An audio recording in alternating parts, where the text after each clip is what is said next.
Yeah, so we've got Chris Roberts here from Securtity, and he helps charities and sports organisations navigate the cyber and data challenges they face. And Chris is a steering group member of the Wales Fraud Forum and was co-founder of the GDPR Alliance. So what we'll start with is, so myself and Chris are going to have a bit of a chat, and I've got a few questions for him. And then if you've got any other questions and you want to ask anything specific, if you put them in the chat function, then yeah, then we can keep an eye on those. So yeah, before we get into specifics, Chris, can you tell us sort of simply what cybersecurity and GDPR actually are, so we all start on from the same place? Yeah. I mean, for me, I think technical people have the great ability to make things as complicated and confusing and as many acronyms in there as you could possibly not want.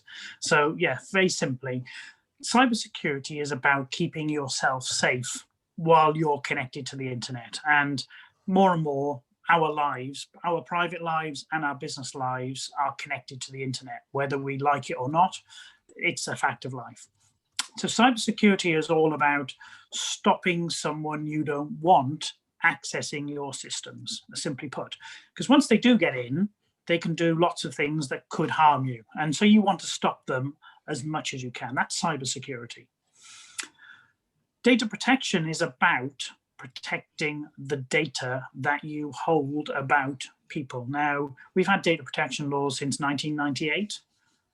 2018 was when GDPR became effective in the UK. And it says, very simply, for me, it's very clear, it gives you and I, all of us on the call, lots more rights about how our personal data is treated when we give it to a charity, a sports organization, a commercial organization. And I think for us individuals, it's great at its core. It's very simple. You want anyone who takes your data to be open, clear, and transparent about what they're going to do with your data. So if you ask them, if you give it to them to get to buy a carpet, you don't expect them to give it to someone else and start selling you windows. Yeah, you don't expect them to put it on a system that is totally insecure on the internet, and that system gets hacked and your details get in the hands of people you don't want it to be in the hands of. So cybersecurity is simply about trying to keep people out of your systems, and data protection is about doing the right thing to protect the data you hold on behalf of other people. Hopefully that is, I can't make it any simpler than that. Yeah, that's great. Right, thank you, Chris. So I think something that is, having spoken to a few charities this week, that's really on people's mind is this new aspect of so many people working from home and home working now. And so what are the new risks that working from home and being mobile are creating, Chris? Yeah, I mean, I've been working with another charity that's been involved in a major breach, not from within their own organization, but because of a system they used, and the whole working from home has come under the spotlight. So I guess we're all used to, before COVID, to have been working in our office was the main place of work. Many of us may have been mobile workers then, so you may be traveling around, meeting people in coffee shops, going to customers or other people's venues to carry out your work. And then most people did not work from home. Obviously, with COVID, we've now got many, many people working from home and a number of people being in a mobile type workforce. And certainly all the evidence from all the calls I've been on is we're not going to spring back to exactly how it was. So the CEO of a large mental health charity, she's already said to me, I'm not going back to where most people will be in the office most of the time. There will be cases when we will all come together for activities, for training, for creative sessions, but we will now, a lot of people will be working from home. So what we've done is we've looked at the risks, and we moved people working from home very quickly because of COVID. And it was the right thing to do to keep people up and running, providing services, particularly in the charity sector and lots of other sectors. It had to keep delivering something. But my fear is, have we done it in a secure way? Have we now created a risk that is unknown. And for me, an unknown risk is a high risk. So I don't know how many of you on the call have got things at home like intelligent lighting. Anyone put their hand up or say yes if you've seen those? John's probably heard of it, yeah. You've got intelligent heating systems as well now, so you can control your heating. It's crazy. I noticed Alex shaking her head there, but you can, it's called Internet of Things. So what we're doing is connecting more and more devices to our BT or Sky or whatever broadband line you've got. You can connect all these devices, and from your mobile phone, you can then switch your lighting on and off. So when I come home, I can switch the lights on outside the house so we don't walk from the car to the house in the dark. When we're on our way home, it can automatically detect that we're half an hour away from home and turn the heating up by 2 degrees. So lots and lots of houses are having these intelligent devices. Now, they all work over your broadband line. I don't know if all of you are aware, but when the broadband boxes were built in China, all of the passwords were known, all the default passwords, and they all got hacked. So very much, it's easy for hackers to get hold of default passwords on Wi-Fi boxes at home and get in. And there's been incidents already where hackers have got into people's home networks and have been watching the baby cams, watching their children. So, you know, it's things like that. When you're now working from home, because you have to, you immediately go in with your laptop and you connect to your home Wi-Fi network, and suddenly you potentially are exposed, because if a hacker came in through your broadband box, they get into your laptop, your iPad, your iPhone, your whatever device you have, and could get sensitive personal data out. And watch your children, you know, all sorts of things. So the good news is there are lots of very simple things you can do to protect yourself. But what we are seeing is, in terms of process and procedures, charities I've been working with, is all the process and procedure around security and IT systems in the office. A little bit maybe about out and about, and nothing about working from home. All the procedures for working from home were about how do you ask to work from home, the HR policies and procedures, but not about the IT. Does that make sense? Yeah, it does. Yeah, absolutely. So when it comes to people using their own devices, so I don't know what it is with people on the call, but a lot of people will be using their own laptop and their own phone to do their office work. What kind of risks are involved with that, Chris? Is that a bad plan, or? Yeah, I like to look at things very practically. So I've got clients who use this approach of having staff use their personal devices, and I have other clients who absolutely refuse to allow that to happen. So the term you'll hear is bring your own device. It's BOYD. And nothing in GDPR says you allow people to use their own devices. There is nothing to say in cybersecurity world, don't use personal devices. However, from a charity's perspective, you are ultimately going to be responsible if something goes wrong with the use of that technology or those tools. So what I mean by that is, under GDPR, it says that you as an organization are responsible for putting in place the appropriate, and the words are appropriate, technical and organizational measures to protect the data of your users. Now, your users could be vulnerable users, they could be doing all sorts of, you could be supporting them in all sorts of different ways. So it's down to you effectively to do a risk analysis of, is bring your own device the only way you can do it? Now, some of that could be finances at the moment, you know, simply put. You know, it would be too costly for you to immediately be able to swing everyone over to use devices that you provide them with, and you can control absolutely all of the security settings on those devices. So where people do use bring your own, allow staff to use their own devices, there are software tools called MDM, mobile device management software, that you can effectively put a container inside your personal phone that is just for the business data, for the charity's data. And if that phone gets lost, you can delete all that data.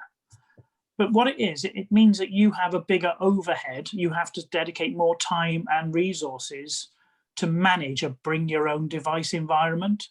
You'll have to buy additional software. You'll have to manage it. You have to set it up. You have to control it. So I tend to recommend you need to be moving to a strategy where you keep people's personal devices and business devices totally separate.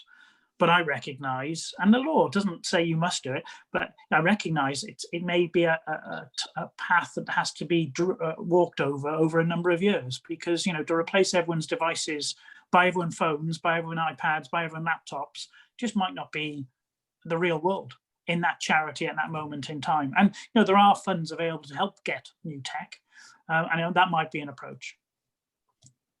Okay, great.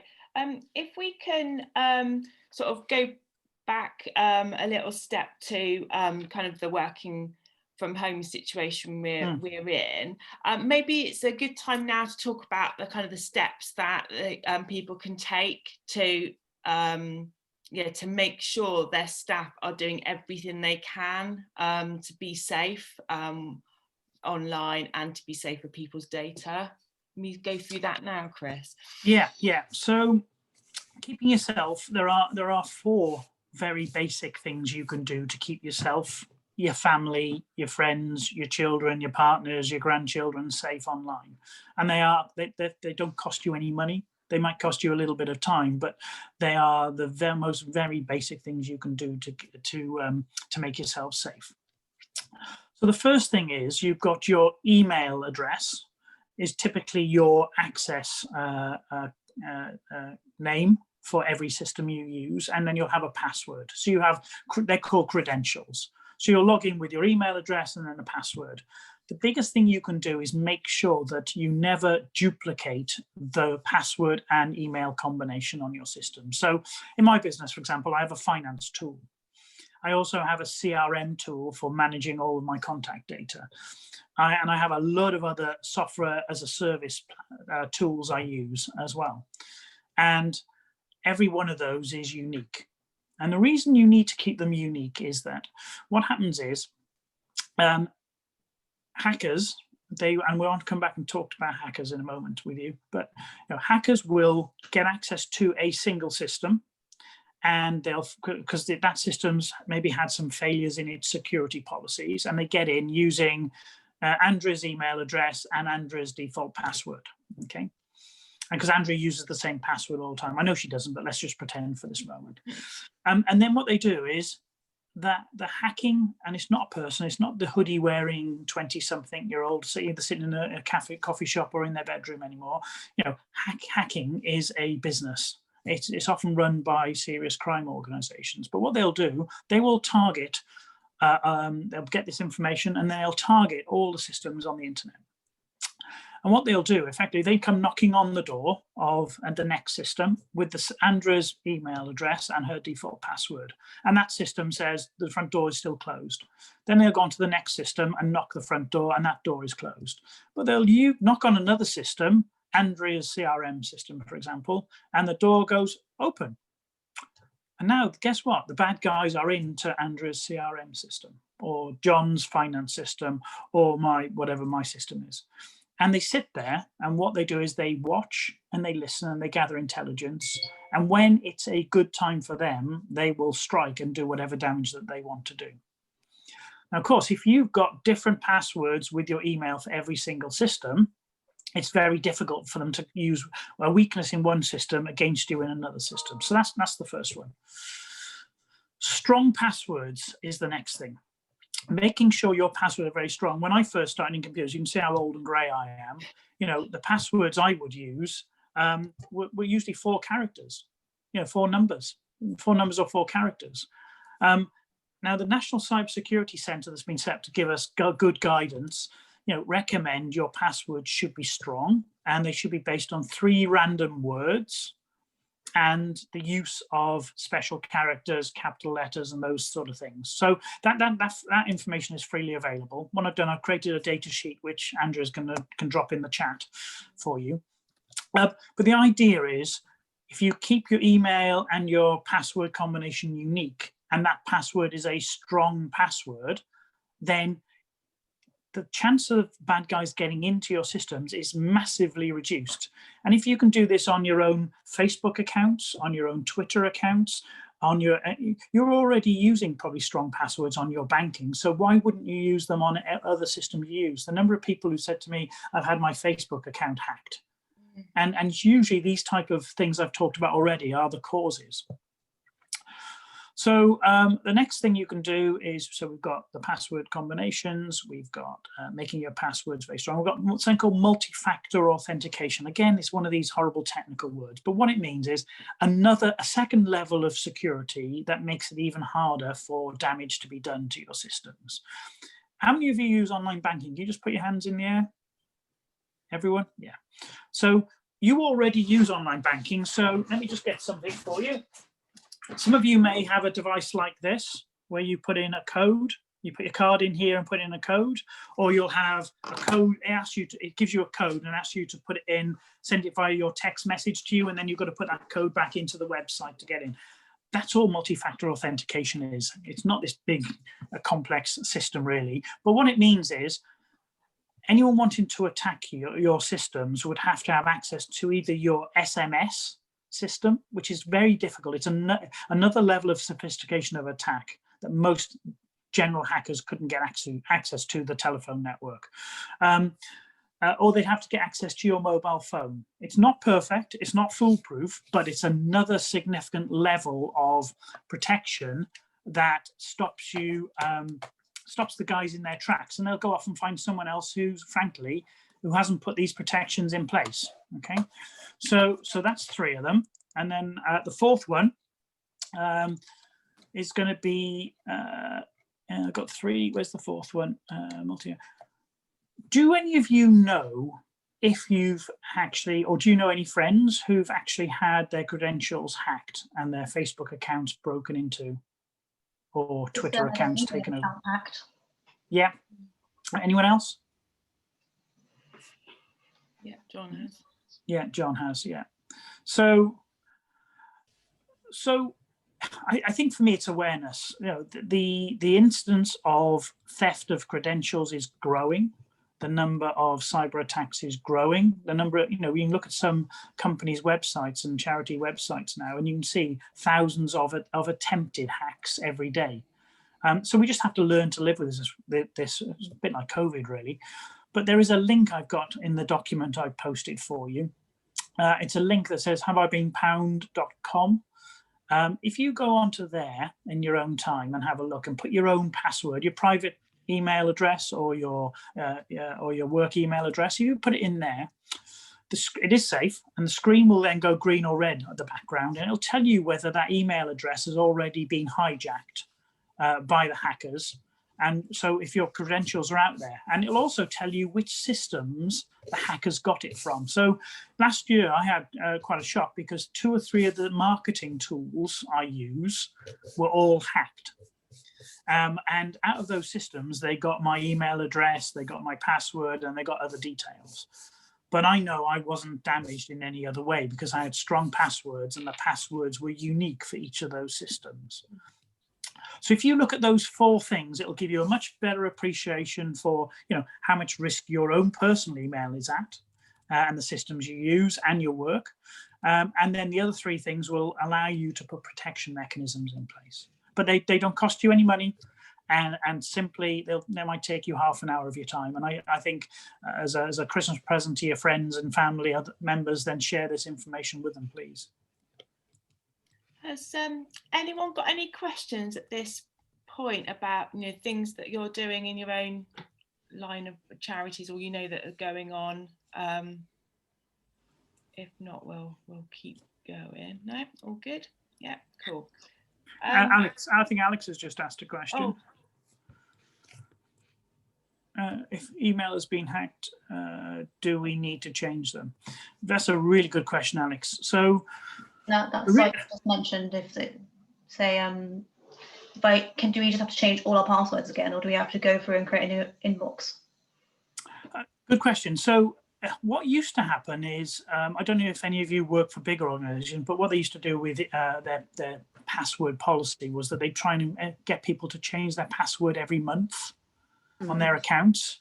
that's an absolute nightmare. I can't remember the passwords I've got now, let alone do that and remember them. So what people would do, they start with a password called Fred, and next month they put a 1 in front, so it'd be 1 Fred. Next month they put a 1 at the end, then they put an asterisk before the 1 and an asterisk, and and unfortunately the computers are so fast, they know that that's how people were solving this rolling password change thing. So we created another set of problems. So the recommendation from the Cybersecurity Centre now is have super long passwords, usually 12 characters or longer, using 3 random words. And that's in this document I've given to you. And what they say now is don't make passwords rolling, and only change passwords if you think you've been attacked in some way, shape or form. So most of the time, if you can catch a hack early on, you may only need to change the password on that system. The problem comes if you don't realize you've been attacked and it goes on for weeks or months. There is a great risk that they will have used the email system to then get into some other system and into some other system. So the answer is a difficult one. Usually it's you can change the password if you're quick, because they can't get in now, they're locked out, so they can't do any more damage. But the longer the bad guys are inside your systems, the more potential damage they can do. And there is an example. Sports and charities are very similar in many ways. There was an attack in a sporting family of organizations, and 4 out of the 5 organizations attacked, people identified very quickly that they had been, and their IT people changed the passwords and no other damage was done. One lady felt she wasn't confident in reporting this to her management, that she'd clicked on this email and downloaded something she shouldn't have. So it was only 6 months later, when she was ready to leave, did this come to light, because by then a gentleman reported his personal information had been hacked and his daughter's personal information as well. So this escalated, and it was a full-blown investigation that took weeks and lots of money. Now, if that lady had reported the fact she'd made a mistake and the password was changed instantaneously, the cost, the time and the disruption would have been minimal. So I guess what I'm saying is it's about culture. There is a fear and an embarrassment around clicking on bad links in emails, being hacked, being attacked, being defrauded electronically. And I think we have to get over this. You need to build a culture in your charity that it's a must. You must report it. The earlier you report it, the less damage is likely to be done. But you've got to be clear with people, what do they report and who do they report it to? So I hope that there's some sort of normal reporting process, but it maybe needs to be bolstered in your organization. So Alex, I don't know if that helps. Yeah. Oh, John's checked his emails. He's been hacked on Adobe and LinkedIn. Yeah. LinkedIn was a big one in 2012, but I used a marketing tool called Canva for creating sort of marketing documents. They were hacked. It was either 18 or 19. And it's quite frightening when you look at the trust you've given these companies with your email address and maybe more personal details. Some of these, I mean, there's big companies, British Airways have got hacked. You think they'd have the money and the infrastructure to stop being attacked. But what they did is they bought a company to develop a mobile phone application for them. And that company was weak in security and allowed hackers to get in through that mobile app. And of course, British Airways have had the fine. Wow. So one of the things in the charity sector, you often rely on lots of third-party software systems and tools, and they are often your weak link. You might not be, in terms of your people and your resources, a weak point in your whole supply chain, but it's often your suppliers who are weak. And unless you do your due diligence, the weight of the law could fall but firmly back in your lap. Yeah, that's a really good point. With passwords, Chris, what do you recommend people do to remember their different passwords? Are things like LastPass and the other kind of things you can use, are they secure, or what would you recommend? Yeah, brilliant question. So these are called password managers. So think of it as a password vault. Okay, a safe for your passwords. So what you could do, you could have a black book and store all your email addresses and your passwords, those credentials I talked about earlier, in that black book and carry it around with you in a locked briefcase, in a locked purse or something. And that's one way of doing it. Maybe not the strongest security approach. You could leave your black book with a trusted friend or family member, and when you forget your password when you're out and about or you're in a different location, you ring them up and ask them to give you your password. Not ideal, particularly when they're out shopping or somewhere else. So password managers, as they're called, password vaults, have developed. So Apple have a password vault as part of their infrastructure, but there are, as Andrea said, there's one password, there's LastPass, there are loads of them out there, and the National Cybersecurity Centre are now supporting the use of password managers. So what you do is you create one super strong password for the password manager, 24 characters and above. Now, if you forget this password, you can lose access. You lose the password vault's access, so you can't use it to access all of your other passwords. So you need to keep that one safe. You need to remember that one safe. But after that, you put all your passwords go into this device. It's transportable. So I use Macs, I use iPhones. Other people use PCs, so they're platform independent, these tools. And the other good thing about them is they will give you a measure of how good your security is. So it'll tell you how many systems you've got the same email address and password combination, the thing I said you should try and avoid. So 2.5 years ago, when I first started using the tool, I was frightened how many systems I had that had the same email address and password combination. It stunned me. I had 9. And that's not a big number, really. I think Tony's on a call. How many email address and password combinations have you got? Upward of 500, I think you told me. I've got heading towards 2,000 here. Yeah, John's got 2,000. So how on earth can a human? How on earth can any of us remember those combinations? So I don't think there's any choice but to use a password manager. And again, on the cybersecurity site center, there's a document they've created. How do you choose password management software? Brilliant. There's a question here from Alex, and it's one I was going to ask as well. Is I use Google Chrome as my browser too, and it will remember your passwords for you. Is that safe when you? It's pretty safe.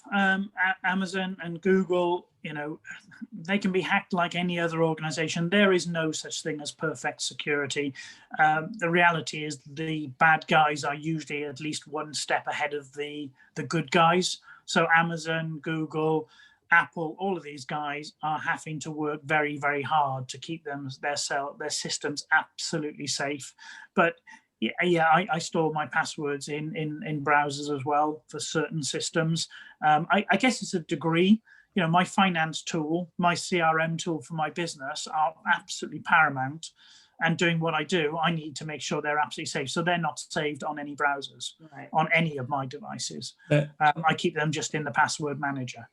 But other systems, then you can argue they're not quite as important. Then they could be stored in the browser as well. Yeah, if I could add on that one, because particularly Internet Explorer used to be really bad, because I had a little freely available tool that if someone forgot their passwords, I could run it against Internet Explorer and it would tell me all the passwords and user combination they had. Yeah. And can actually still, even in the latest version, can extract the password from Microsoft Outlook. Yeah. So you must never let people have access to your systems, because I did require access to the system. But once they're in, they can get all your passwords. And I think, John, that's very good. I mean, it's layered security. If you think about it, when you're in an office, you go in and there'll be some level of security, maybe at the front door. Then you go into a building, and then there'll be security into your floor of the building. And then your next level of security usually might be a locked room if you're a certain department. If not, the next level of security is your lock screen timer on and password access to your physical device. Then once you got into that, then you've got the password security on the application. So I guess one of the things in charities we've been finding of late is that a lot of the processes and procedures were around old-fashioned IT. The policy and procedures are around securing your IT. Where do you use your laptop? They don't talk much about mobile phones. They don't talk about digital applications like Zoom. How do you secure Zoom to make sure you're not Zoom bombed? How do you secure Zoom so you're not going to have hacks? You know, there's so many digital systems you are probably using in your charity. And what we tend to find is when we ask people how many digital systems you use for a given small charity, they'll say, oh, 4 or 5 systems. By the time we've spent an hour or two with them, they've got 12 to 15 different systems. Wow, we've got that many. Well, because when we use them every day, we don't think about them as being a tool or a system. It's just part of our day-to-day activity. And we've got to get people to sit back and think, this is a tool, and we need to think about how do we secure that particular application. Mm. So do any of you use things like Charity Log, for example? It's a charity logging system. It's like a charity CRM. There's other ones. eTapestry was a fundraising tool for some charities and a CRM system. You know, some of these have been hacked and attacked. So, you know, you have to take appropriate precautions to protect from that. Shall we talk a bit about GDPR and data protection now? And yeah, I mean, most organizations do have a kind of policy that's kind of probably usually on some sheet or on a spreadsheet somewhere. I'm gathering dust and not many people have read it, I should think, in their organization. Yep. They kind of made it when everyone went, oh, we've got to have one of those. So what does a good GDPR program look like? What do people actually have to do? Okay, so if you go back to my first comments, GDPR is quite simple at its core, and I think it's right. It's good for all of us as citizens. Okay, so it says if you give your data to someone, I want you to be clear, open, and transparent about how I'm going to use it. So let me go into your shoes now as someone in a charity. You've got users of the charity. They're going to give you their first name, surname, email address, passport detail, all sorts of personal details. But if it's a mental health charity or some other health charity, there'll be a lot of personal data potentially coming to you. What the law says is you are then responsible. So you've gone, the person who's giving you the information is the data subject. So we are all data subjects in our own personal lives. You are the data controller as the charity. And what it says is most of the responsibility lies with the data controller to make sure you have the appropriate technical and organizational measures in place. Now, technical measures normally mean the cybersecurity stuff. Have you got good cybersecurity measures in place, or good strong passwords, things I've talked about? You also need to extend that to any of the companies you put there your users' data onto. So if you put them onto a CRM tool, if you put them into a finance tool, if you put them onto any other system, you need to understand what level of security that system has in place. Because what it says is you are responsible. So if you gave put your users' data onto this other system and they got hacked, then you're responsible. So what you've got to do first is to map out all of the places the personal data of your users and your staff exists. Now, mapping can be done in many different ways. It can be done on a single A4 page, just written. It can be done on a PowerPoint document. I've seen them done like that. I most often see them done in a spreadsheet. And the size of this information can vary massively. And it's not about the size of the organization you are. It's not about the number of employees you have. It's about the amount of data you have, the number of different types of people you collect it from, and the number of places you store it in. That's the complexity. And that's why it's difficult when I speak to people is how much time will this take? So I'll give you an example. A Welsh charity, only 10, 15 staff, but we documented their data map for them, and it was 300 lines long, and it was nowhere near complete. It completely shocked them. They said, we're only a small organization, but it wasn't about their size, it's about what they do. So they have a lot of third-party organizations they work with. They have a lot of different groups of people that they take their personal data from to provide different range of services, and they have their own staff. So when you start looking at their own staff, you say, well, we pay them. So who do the accountant sees their personal data. You know, we have health companies that we share their data with. We have, and you suddenly think there's 6 systems or 6 companies that their staff personal data is shared with. and that all must be detailed. And then the different user groups for the charity, all that information is shared with these companies down the line, or these companies, and it suddenly grows. But what it did allow them to do very quickly is to see the scale and the scope of the amount of data processing that they do. And that gives them their risk profile. From that document, from that risk profile, then you can work out what you need to do. And it's not about doing it all overnight. It's not about panic mode if you get this document. It's about saying, right, okay, what is the biggest thing I need to do? Now, it might be our staff data. We've got no control over that. We've got spreadsheets, we've got leave sheets, we've got sick notes everywhere, all on paper. Let's centralize that in a HR tool, and let's solve that problem. That might be your first 6 months program. And you go out, find a software tool, implement it, and you tick that one off the list. It might be that you say, we're dealing with disability sports, or we're dealing with people at home. So I've got an example where we worked with another charity who do building adaptations for people at home. So ramps, they do change the taps. So they make home living more easy to accommodate. So there's less strain on some of the other health services. Well, what they were doing was, they had a call from Mrs. Jones who wanted these adaptations done.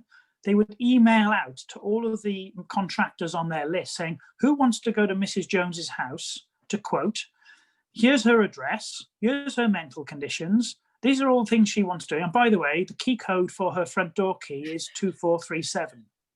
And you know those key codes on the front of the house?